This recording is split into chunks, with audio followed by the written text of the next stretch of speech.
గిరిజన అభివృద్ధి శాఖ ఆల్ ఇండియా పంచారా సేవా సంఘం ఆధ్వర్యంలో యాదాద్రి జిల్లా నారాయణపూర్ మండల కేంద్రంలో నిర్వహించిన శ్రీ సంత్ సేవాలాల్ మహారాజ్ 285వ జయంతి ఉత్సవాల్లో ఎమ్మెల్యే కోమటిరెడ్డి రాజగోపాల్ రెడ్డి పాల్గొన్నారు. ఆ కాలంలోనే అహింసా పద్ధతిని సమాజానికి తెలియజేసిన గొప్ప వ్యక్తి సేవాలాల్ అని ఆయన కొనియాడారు. గత ప్రభుత్వం తండాలను పంచాయతీలుగా మార్చింది కానీ పంచాయతీ భవనాలను నిర్వహించడానికి నిధులు ఇవ్వలేదని ఎమ్మెల్యే తెలిపారు. సేవాలాల్ స్ఫూర్తితోనే మునుగోడు నియోజకవర్గంలో బెల్ట్ షాపులను మూసివేయించారని తెలిపారు.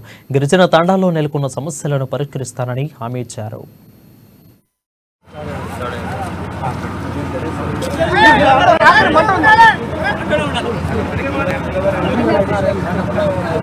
దాదాపు 65 నియోజకవర్గాల్లో 165 నియోజకవర్గాల్లో గెలుపు ఓటర్లు శాసించే విధంగా అంతమంది ఓటర్లు ఉన్నది, అంత జనాభా ఉన్నది విజయంలో. కానీ మనకు 75 స్వాతంత్రం వచ్చింది, కానీ గిరిజనుల బతుకు చెప్పుకోదగ్గ మారలేదు.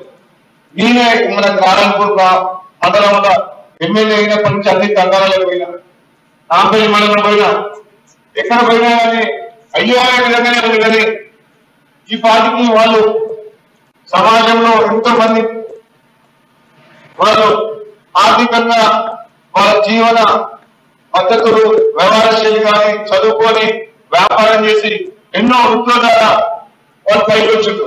కానీ గిరిజనులు మాత్రం తక్కువ మంది ఉన్నారు. 110 మంది కూడా మనకు ఆర్థికంగా పైకి రాలేదు.